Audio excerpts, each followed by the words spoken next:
Hello and welcome to the channel, fellow Warriors of Light. I'm your host, Hopeful Void, and today I want to talk about tanking.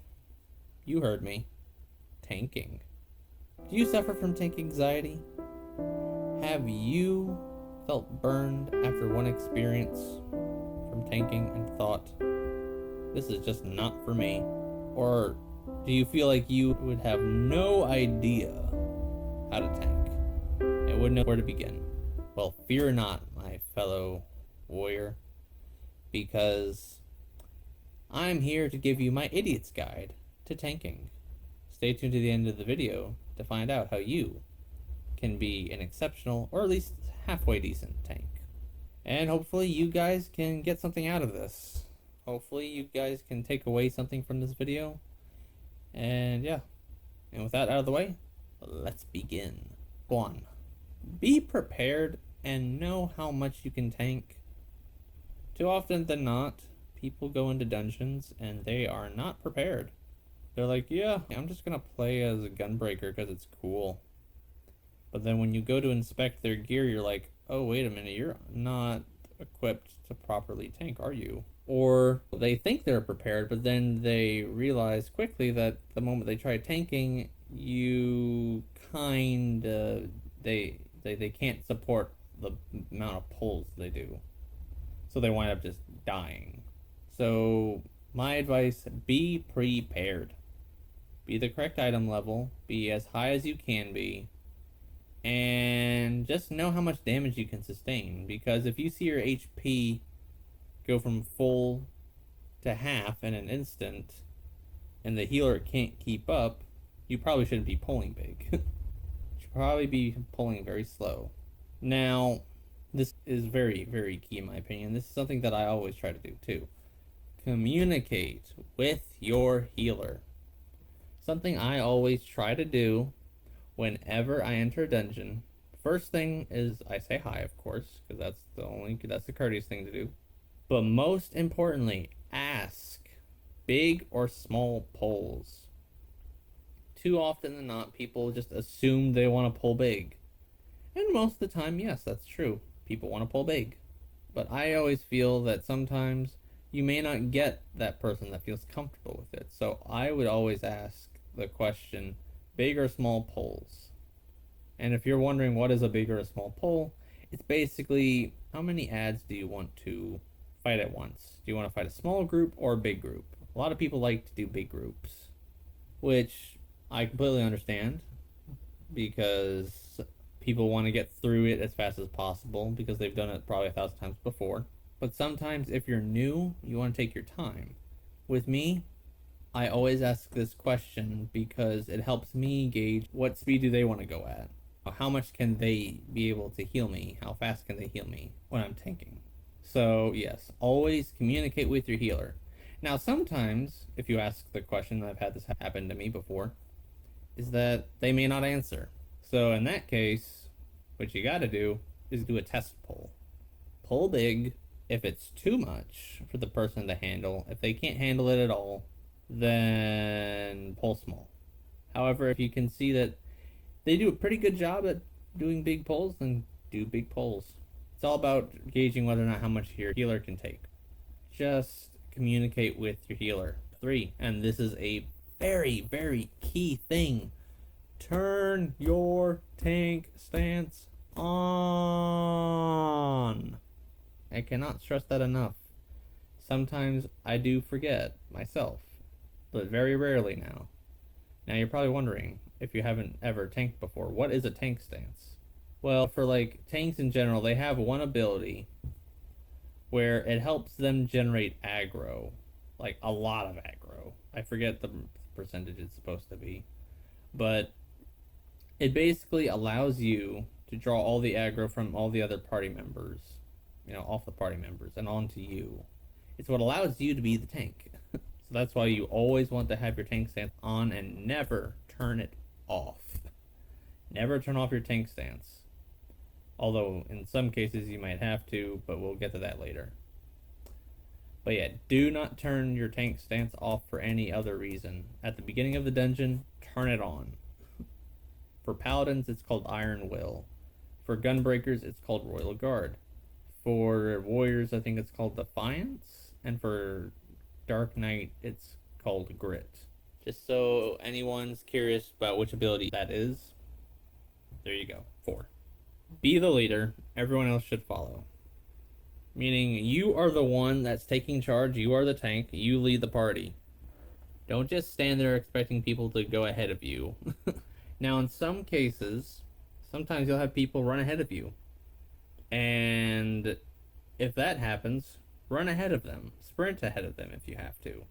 Because I've had that happen to me, where people feel like you're going too slow for them, so they go on ahead of you, and that just creates a whole ton of problems on your end.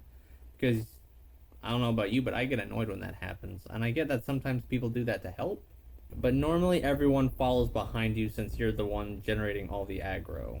So you're the leader, you set the pace. So go at a pace that you're most comfortable with. 5. In a trash mob encounter, like let's say you pull big and you're fighting a big group of enemies, just keep all the aggro from all the enemies on you as much as you can. And if you can't tell how you're keeping aggro, in the enemy list on your UI, it should have a red indicator right next to the enemy's name. If you see all red, you're good. If you see green, that's not good. Just keep as much aggro as you can. But also, don't stand in the yuck. What do I mean by that?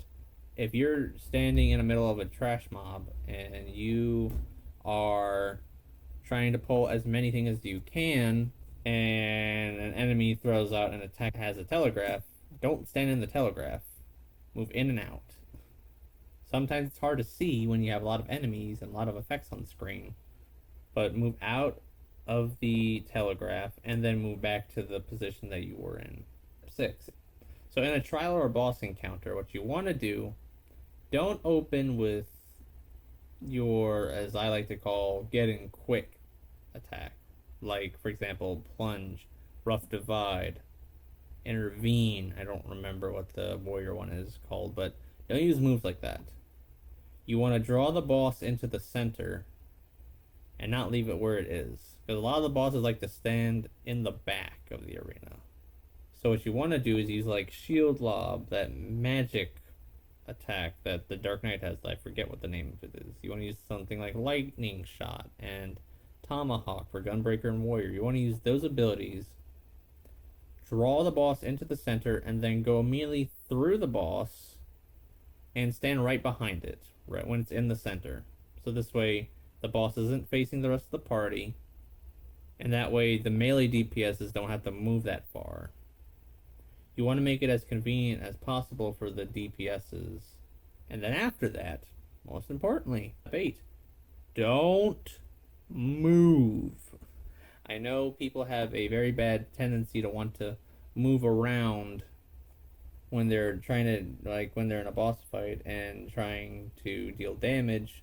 But when you're a tank, positioning is key, because you're the one in control of where the boss is. So you want to not move if you can.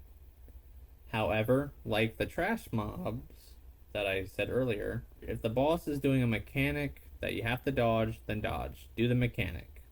But after that, immediately go back to where you placed the boss, where you were before the mechanic started, and then resume.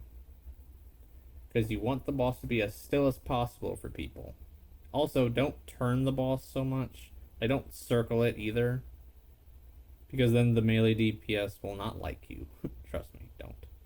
Just stand in one spot if you can, and just dodge the yuck, and then go back to your position when you need to. 8. Use the mitigation abilities you have, but keep in mind, they don't stack.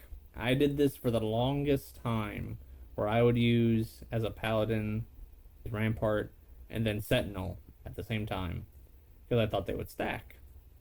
But when I was doing a dungeon run at one point, a player, he asked me, why are you using all the mitigation tools? Just curious. So I told him, I do it to make the healer's life easier. But then he told me, you know, they don't stack, so I would advise doing one at a time. And he just said, have fun playing, and he was respectful. But I learned a very important lesson that day. What happens is that whichever the highest mitigation you use, that's the one that's going to prioritize. So, like, if you have Rampart and Sentinel on as a Paladin, Sentinel is the one that's going to take priority, not Rampart. So, when you're using mitigation abilities, only use one at a time. Period. Unless it's a job like Gunbreaker, where you can have, I think it's called Heart of, is it Heart of Light or Heart of Stone? One of those two abilities, where that allows you to use it and then another mitigation attack at the same time. 9. If there is more than one tank, now this is in regards to, like, if you're doing a raid or a alliance, more specifically a raid fight, or one of the main scenario dungeons, which are also 8-manned. If there's more than one tank, see if they have their tank stance on first. If they turn it on first, that usually means they're the main tanks. Now, what does that mean? That means there's two tanks. There's either a main tank and an off tank. The main tank is obviously the tank. They're the ones that lead the party, take the damage, all that. The off tank is basically there for support and there for backup. Like, if the main tank needs to swap, you use Provoke, and there you go. And if the main tank goes down, you take their position. You're there as backup, basically. Main rule of thumb, don't have your tank stance on when there's another tank there that also has theirs on. Either they'll turn theirs off and let you main tank, or most of the time, you'll have to turn yours off if they have theirs on, because then they won't. Because for some reason, people won't do that. I don't know why, but long story short, when you're in a raid or one of the main scenario dungeons, see who has their tank stance on. 10. In the case that you are the main tank and someone else in the alliance, and now this is in regards to alliance raids, where there are 3 tanks, most of the time, you cannot tell if the other tanks have their tank stances on, meaning that everyone will have their tank stance on. Now, in this regard, see if one of them pulls first. Now, usually, if that happens, they have their tank stance on, thus, I would advise you turn yours off. But if you pull first, and they use Provoke, because they want to be the main tank, then be the bigger person and just turn yours off. I know it seems very tempting to use Provoke again, because you're in a fit of rage, but just let them have it. No one likes aggro fights, and if you don't know what an aggro fight is, well, it's kind of self-explanatory. You're basically just fighting for aggro. No one likes it. It's not a fun time, so just don't do it. 11. Always be respectful when someone messes up in a dungeon. If your healer is not doing a good job, don't be mean. Don't be that guy. No one likes that guy. Just be nice, be respectful. If someone messes up, just say no big deal and carry on. 12. If someone is in a cutscene, if you are doing a dungeon or a raid or whatever that has cutscenes in it, do not pull. Wait for the group. Because if you pull, you're ruining the other person's experience. So just be respectful and be kind when someone's watching a cutscene for the first time. Just do what I do. Dance while you wait. And lastly, 13. Tell people that they did a good job. I know people like it when they hear that. And some people, they may not know if they did a good job or not. But, it's just a respectful thing to do. So I guess in these last few parts, my overall recommendation is just to be respectful to people. Just be respectful. And that is my idiot's guide for tanking. I hope you guys got something out of it. If you did, let me know in the comments below.